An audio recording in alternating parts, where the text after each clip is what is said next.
Hola amigos, y hoy estamos aquí en este CardioTips Podcast número 41 con un tema fenomenal. Damos continuidad al especial de síndrome cardiorrenal y estamos hoy aquí en el síndrome cardiorrenal tipo 3, el cual viene siendo ese daño agudo renal que genera compromiso cardíaco en esa estructura y en ese eje en el cual siempre funcionan de la mano el riñón y el corazón. Y tenemos nada más y nada menos un gran invitado el día de hoy, el doctor Vladimir Bautista López, médico internista de la Fundación San Martín de Bogotá, médico nefrólogo de la Universidad del Valle del Cauca en Cali y docente de pregrado de medicina de la Pontificia Javeriana de la ciudad de Cali.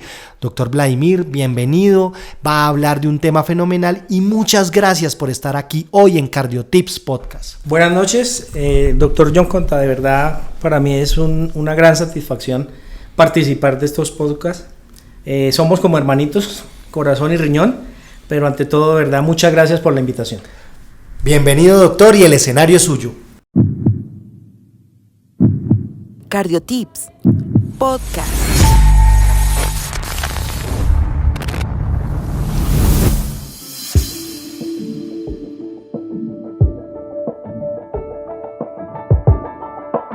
Y entrando en materia, síndrome renocardíaco agudo tipo 3. ¿Qué constituye el síndrome cardíaco?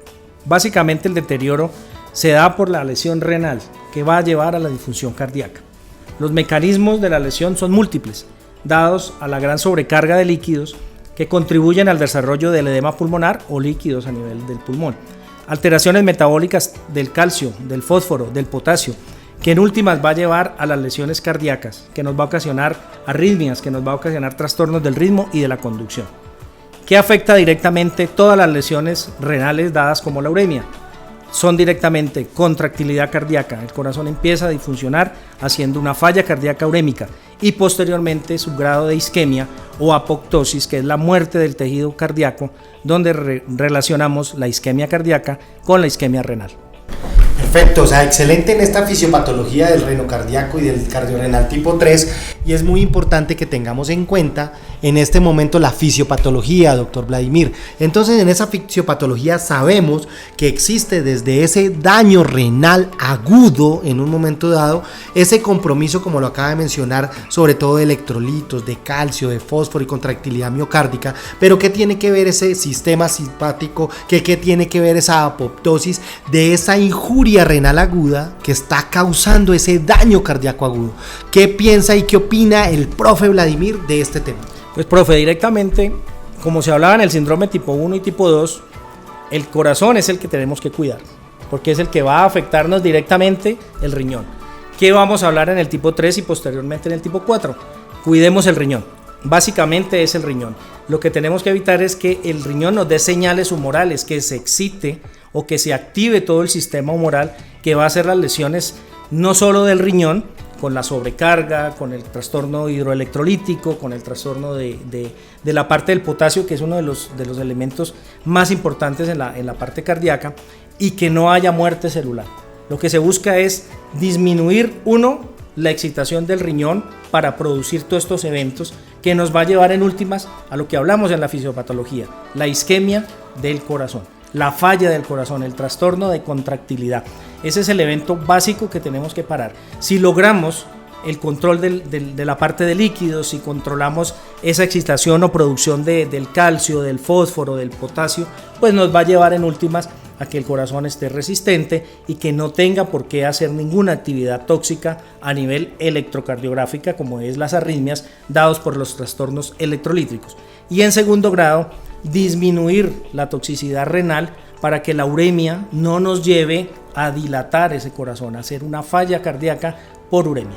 No, pues excelente, profe Vladimir, porque eso implica que en este momento nosotros estamos evaluando en este cardiorrenal tipo 3, que es cualquier injuria renal aguda, llámese una glomerulonefritis aguda, llámese una alteración autoinmune aguda al compromiso renal, llámese un síndrome de lisis tumoral que daña ese riñón de forma aguda, y cómo desde esa perspectiva del nefrólogo estamos teniendo en cuenta lo que nos daña el riñón, pero sobre todo cómo al dañarse este riñón de forma aguda podemos evitar arritmias, trastornos contráctiles, alteraciones como falla cardíaca, ya sea aguda o crónica. Es tan bonito poder estar hoy aquí desde nefrología y desde cardiología clínica, poder transmitir ese mensaje a toda la población estudiantil. Ahora, yo quisiera preguntarle, doctor Vladimir, ¿qué estrategias podemos tener, ya sea de esa forma aguda, para intervenir ese daño renal desde las diferentes perspectivas? Por ejemplo, desde una perspectiva infecciosa, desde una perspectiva autoinmune, desde una perspectiva de enfermedades genéticas relacionadas al riñón, desde la perspectiva isquémica. ¿Qué opina y cuál sería lo fundamental en cada uno de estos 4 aspectos: infecciosos, autoinmunes, genéticos, o desde el punto de vista isquémico como intervención temprana? Porque noto, no sé si sea tu opinión, viejo Vladimir, que a veces uno está pendiente del potasio, del calcio, del fósforo, de la PTH, del gasto urinario, pero a veces olvidamos la causa principal de lo que está dañando ese riñón en una forma aguda y que debemos intervenir la temprana. No sé tú qué opinas, viejo Vladimir. Exacto, doctor. Lo primero que debemos hacer es tener un buen diagnóstico clínico, la prevención 100%, en esas enfermedades autoinmunes que son las que más ocasionan la lesión renal y que a veces pasa desapercibida. Si el paciente presenta una actividad hipertensiva, si el paciente presenta una actividad diabética, muchas veces localizamos esa pérdida renal o esa afectación renal como que están asociadas a estas 2 enfermedades, y resulta que no. Algunas actividades sistémicas que son muy claras en el diagnóstico clínico pueden pasar tapando enfermedades renales. Una de ellas, la pérdida de proteínas por el riñón. Paciente con cualquier pérdida de proteína del riñón, inmediatamente hay que enfocarlo en una enfermedad autoinmune, en una enfermedad propiamente del riñón, no solo porque tiene hipertensión o porque tiene diabetes. De ahí parte todo, porque si ya tenemos claro que la enfermedad sistémica es la afectación del riñón, pues controlemos la enfermedad, controlemos su diabetes, controlemos su hipertensión y evitamos el problema. Pero si a pesar de tener la hipertensión y a pesar de tener su diabetes encontramos que hay una patología autoinmune, que hay una patología glomerular propiamente, pues depende de ese diagnóstico, porque la intervención va a prevenirnos todo este daño que estamos hablando previamente, todo este cuadro, de todo ese desencadenamiento de toda la actividad humoral, de esa apoptosis, de esa muerte, de esa formación de citoquinas, estimulación de citoquinas. Todo el proceso inflamatorio es lo que debemos parar. Y lo que dices es cierto, no podemos simplemente identificar, es una hipertensión, es una diabetes, dejémoslo ahí. No, hay que ir más allá y siempre buscar más. La enfermedad glomerular en Colombia es muy marcada y está pasando desapercibida en este momento. Estudiar el riñón, hagamos biopsias. Eso está perdido, no hacemos biopsias, es el único diagnóstico que nos da 100% la confirmación, no solo de la enfermedad glomerular, sino de la enfermedad diabética comprometiendo el riñón. La nefropatía diabética la podemos identificar y confirmar 100% con una biopsia renal, no solamente con exámenes clínicos que tomamos a diario. Entonces, electrolitos, sí, que se bajó el potasio, que se subió el potasio, pongámosles, y pasa desapercibido las otras cosas. Entonces, podemos identificarlo con tiempo para poder tener un mejor diagnóstico, y si tenemos un mejor diagnóstico, evitar toda esta complicación. Y ya no estaríamos solamente evitando el daño de un órgano vital, sino de 2 órganos vitales. Y yo creería que 3, 4 y 5, porque cerebro, hígado, pulmón, o sea, estamos en una conexión de un todo, y eso creo que es lo que debemos transmitir a los estudiantes en este momento, viejo Vladimir, porque a veces creemos o deseamos desde cuando estamos en un pregrado de decir, yo quiero algún día ser nefrólogo, yo quiero algún día ser cardiólogo. No, todos les gusta la cardiología. Todos queremos ser cardiólogos. Pero no, a lo que voy yo, viejo Lacho, es que debemos ver el todo. porque así yo quiera ser en este momento nefrólogo en un futuro, y lo digo al estudiante que esté allá estudiando este CardioTips Podcast, que es importante entender el corazón, el electro, es importante saber la sinapsis neuronal, es importante saber el alveolo, cómo llega el capilar, cómo intercambia y cómo hace una diapéresis del oxígeno, es importante en un momento dado saber el sistema esquelético, la sarcopenia, el músculo, la parte del endocrinológica, la tiroides, la diabetes. Yo creo que es el todo y debemos ser muy buenos médicos para que a futuro, ya en ese perfil de lo que decidamos, poder tener las herramientas suficientes para saber que el órgano que deseemos y la especialidad que al futuro dejemos nuestro trabajo diariamente va a tener que o debe tener el conocimiento de todas las demás áreas, ¿cierto? Todo está en conexión y lo más perfecto que hizo Dios se llama ser humano. Entonces no debemos mirar el paciente solo por un órgano, sino en conjunto. El todo. Me parece perfecto. Y esa palabra tiene que ser como que les molesta ya a los muchachos en la cabeza, el todo. No solamente, miremos riñón, entonces se enfocan en el riñón. Veremos corazón, solo corazón. No, miremos que el riñón, corazón, hígado, pulmones, todo está conectado. Y con un fallo de un órgano vital, esos órganos van a disfuncionar.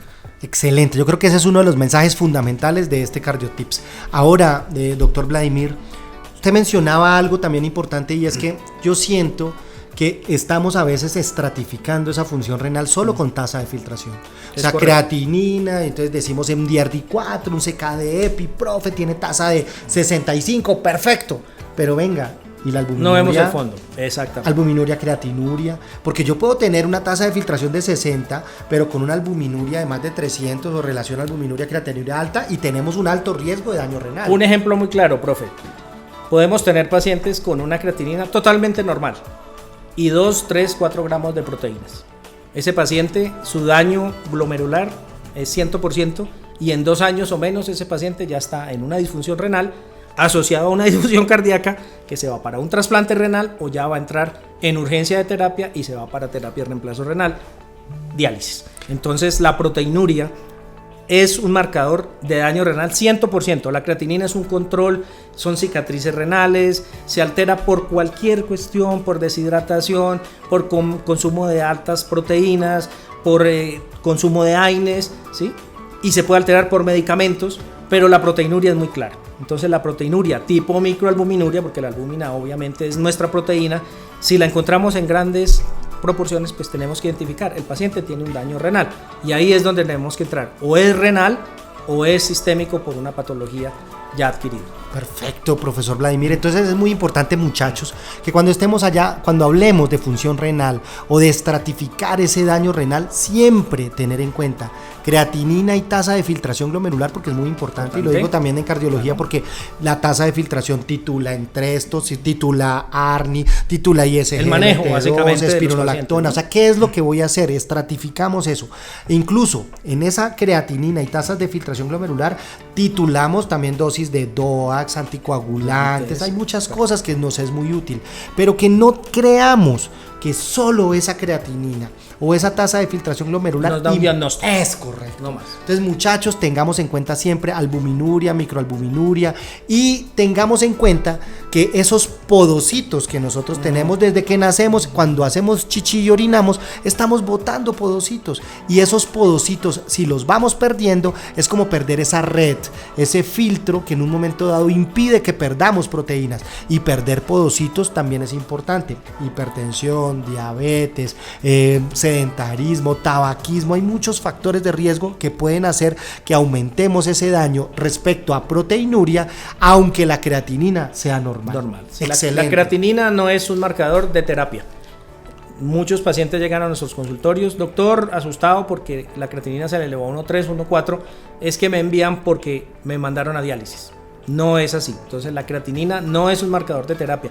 Sí es un rango que debemos tener para las estratificaciones de la enfermedad y obviamente manejos dependiendo de su estadio, pero no es la panacea de que eso ya identifica que tenés una enfermedad renal ya para el resto de tu vida o que se va para un marcador de terapia renal. Hay más misceláneas, entre ellas la proteína que se tiene que controlar, la microalbuminuria, para identificar realmente el daño renal más los accesorios de electrolitos, de la parte ósea, que nos ayudan también a identificar que sí hay una enfermedad renal asociada, los niveles de hemoglobina, los controles de la anemia, que nos van a llevar también a lo mismo, a identificar si realmente sí hay una enfermedad renal o es simplemente una cicatriz, una alteración de su creatinina por otra causa. Excelente, profe Vladimir. Estamos viendo y yo quisiera como preguntarle si en este momento podemos tener como targets, como puntos clave. En ese cardiorrenal tipo 1, en el cual es ese daño cardíaco agudo y que genera por hipoperfusión un daño global incluyendo el riñón, el target es principalmente tratar la miocarditis, tratar el infarto. Eso es lo que debemos hacer para mejorando el corazón, mejorando perfusión y mejorando congestión. En ese tipo 2, en el cual es falla cardíaca crónica y que estamos generando daño renal crónico asociado a falla cardíaca crónica, es el manejo de guías. Entonces, terapia fundacional de falla, los 4 fantásticos, resincronización dispositivos, bueno, todo lo que ya sabemos en ese aspecto, NT-proBNP, caminata y otras cosas. Entonces, ese es el 2. En este, yo le preguntaría o creería yo, profe, es que si algo agudamente nos está dañando el riñón, tratémoslo e identifiquémoslo. Identificar la causa, básicamente. Perfecto. Y algo muy importante, pilas con la hipoperfusión. Nos llevamos a veces en excesos de controles de presión arterial. Es que tenemos que tener en tanto la presión arterial y tenemos que pensar en los pacientes crónicos de hipertensión, de diabetes, el daño de calcificaciones a nivel de los vasos. Entonces es complicado llevar estos pacientes adultos mayores o pacientes crónicos de hipertensión o diabetes a filtraciones normales con tasas de filtración muy buenas, pero con unas presiones arteriales de 160. Perfecto, no profe. lo podemos hacer, tenemos que ser muy consecutivos con el tratamiento, ser consecutivos con el tipo de paciente que tenemos, que no vamos a llevarlo a esas tasas de filtración buenas si lo tenemos hipoperfundido, y tener presiones por debajo de 110, 70 en pacientes crónicos con daño cardíaco ya establecido, con múltiples manejos de falla cardíaca, nos va lentamente a acabar el riñón. Perfecto, profe. Yo creo que este tema ha sido genial. Me encanta, profe, tenerlo aquí en este CardioTips Podcast. Creo que ha sido muy productivo, sobre todo para toda nuestra población académica. Y, profe, muchísimas gracias de verdad por aceptar nuestra invitación y estar aquí hoy en CardioTips Podcast. Para ti, para todo el grupo, de verdad, muchas gracias, porque es muy lindo poder expresar toda esa formación y esa educación que tenemos al alcance de todos, porque esto no es para uno solo, es para todos.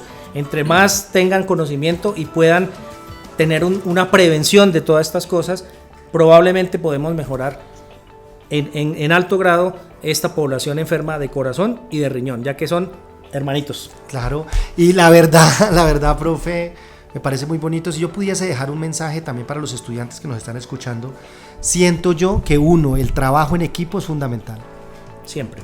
100%. Si trabajamos todos o hablamos el mismo idioma, podemos tener una intervención, un impacto. Y probablemente el futuro va a ser 100% muy positivo para el paciente. De lo contrario, a veces nuestras terquedades y como cada uno querer hacer lo que quiere, eso no funciona. Tenemos que trabajar en equipo, no solo en salud, sino en todo. Es en equipo, y así podemos sacar adelante a nuestros pacientes.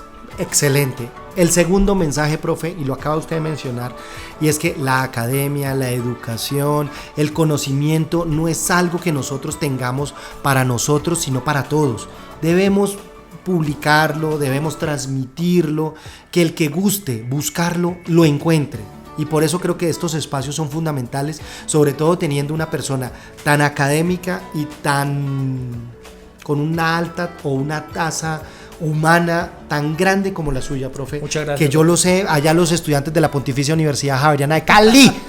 Cali es Cali, porque yo soy caleño y aquí estamos desde Cali, entonces un saludo muy importante. No, lo demás es Loma, pero pilas, porque yo también estoy en Boyacá, entonces no puedo herir susceptibilidades, pero siento un gran cariño por mi tierra, por Cali. Por favor, para que estén allá, tienen un profe fenomenal, entonces porfa, sáquenle el provecho, porque degústenlo, exprímanlo, díganle, profe, ¿qué hay que hacer si tengo esto, tengo lo otro? Porque eso es lo que uno busca, motivación, conocimiento. Yo hace poco escuchaba algo y también quiero dejarlo en este CardioTips, y es que no le tengamos miedo a la inteligencia artificial. Siento yo que muchos estamos diciendo, nos va a quitar el trabajo. Puede ser nos una va a ayuda hacer tal cosa. que nos puede generar. Y algo que es muy importante y que no lo hemos nombrado, y yo creo que para todos es un consejo importante. Primero en la vida uno tiene que escalar. Sí. Y primero en la vida es ser médico general. Entonces, la medicina general está por debajo. La quieren maltratar, la quieren humillar, la quieren, mejor dicho, hacer lo peor y que es lo más malo. No, ser muy buen médico general no va a bajarlo de nivel. Yo fui 7 años médico general antes de ser internista y ser nefrólogo. Y nunca me arrepiento de haber durado 7 años como médico general, porque hice una medicina general muy buena, donde tuve unos grandes amigos, unos grandes profes que me ayudaron a formar como profesional en medicina. Entonces, primero, muchachos, sean buenos médicos, aprovechen cada rotación, porque eso depende que los haga un buen profesional en un futuro. No solo, como me decía un profe médico, no es solo el que sabe de medicina, porque ese no sabe nada. Entonces hay que aprender no solo de medicina, pero la medicina hay que hacerla muy bien. Pero primero, seamos buenos médicos generales. Posteriormente, pues ya vamos tomando nuestras referencias, rutas, caminos. O que los profes digan, no, pues yo quiero ser como el profe Conta o como el profe Blacho. Bueno, eso ya va. Pero primero, médicos generales. Hay que hacer una muy buena medicina, porque es el primer contacto que tenemos con nuestra comunidad, y de ahí depende que nos marque el futuro como profesionales médicos y como personas. Qué excelente consejo, profe. Yo ahí quisiera mencionar algo, ¿sí? Y es que lo primero que tenemos que hacer es ser muy buenos seres humanos. Ese es el primer requisito. En segundo lugar, amar lo que hacemos. La medicina es hermosa. Han escogido una profesión que para mí... Pasión. Es eso, métanle gusto, quieran hacer las vainas, estudien no porque mañana tengo un examen, sino porque quiero aprender, porque quiero saber qué puedo hacer yo. Mire, notas, mis estudiantes, si quieren un 5 se los pongo, y si quieren ir, váyanse. Lo que importa es querer, hacer, amar lo que se hace, métanle pasión, métanle ganas, métanle gusto, que a futuro, cuando venga esta inteligencia artificial, cuando vengan muchas cosas, no necesitan profes. Necesitan mentores, y mentores en esas personas que ya llevan un camino un poco recorrido, que ya llevan un poco más, que ustedes digan, oiga, así como lo hizo el profe Vladimir, que mira un glomérulo con gusto, con ánimo, que evalúa la eritropoyetina, la tasa, cuál será la causa, que se les guste o que se les vea esa pasión y ese amor. Eso es lo que buscan, y mentores hay en toda parte, ¿sí me hago entender? Búsquenlo. Busquen una persona que les oriente el camino, que les saque de dudas y que le dé buenos consejos. Lean, y leer hoy en día está en internet, está en un libro, está en alguna parte, tengan acceso. Cuarto punto, no olviden su familia, no olviden por qué lo han hecho, no olviden qué es lo que los motiva día a día, porque eso es lo más importante. Y obviamente si son con esos consejos van a poder tratar un síndrome cardiorrenal tipo 3. Fácil. Van a poder intervenir en sus pacientes, van a ser buenas personas, buenos médicos generales, y no necesariamente es un requisito ser especialista. Yo a eso es lo que voy, porque siento que eso solo nos frustra, ¿sí? Sí, no se puede. Es que los estudiantes ya le dicen, es que yo voy a ser neurocirujano. Y resulta que, venga, es que para ser neurocirujano tienes que pasar unos exámenes, hacer unas cosas, y no necesariamente es. Puede que en el camino te guste otra cosa, puede que en el rural o en la práctica médica te lleve a otro camino. No nos sesguemos a un destino específico. No seamos tercos, como dijo usted, en la terquedad de que es que mi futuro es este. No, puede que tu futuro sea diferente. Los tiempos para cada ser humano son diferentes, y lo único o la meta de este transcurrir o trasegar en la medicina es ser felices, es hacer cosas importantes, es que mañana cuando estemos viendo un paciente, ese paciente se sienta bien atendido, y de parte nuestra hagamos todo lo posible para dar lo mejor, para que eso sea día a día. ¿Cierto, profe? Y recordar siempre, Edo, que los tiempos de Dios son perfectos. Eso y está muy bien. Estar al lado de Él, todo sale bien. Ahí yo tendría que decir, viejo Vladimir, yo antes era católico, ahora no sé, ¿sí? Y no quiero entrar en discusiones religiosas. El punto es que sé que hay un ser supremo. Así es. Sé que día a día algo nos mueve. Sé que no podemos estar sin algo que nos guíe, que nos oriente, que sea nuestra conciencia, que sea Buda, que sea Jesús, que sea el que sea, pero hay que creer en algo. Hay que tener fe en algo. ¿Por qué? Porque esa fe es lo que nos levanta, esa fe es lo que nos hace amar los lunes, esa fe es lo que nos hace estudiar, creer Creer sin ver, eso es importante y esa es la medicina. Claro que sí, amigo. Bueno, profe, y recordemos a cuidar el corazón hasta el último latido. Sigue al Dr. Conte en sus redes sociales, Facebook, Instagram, YouTube y TikTok.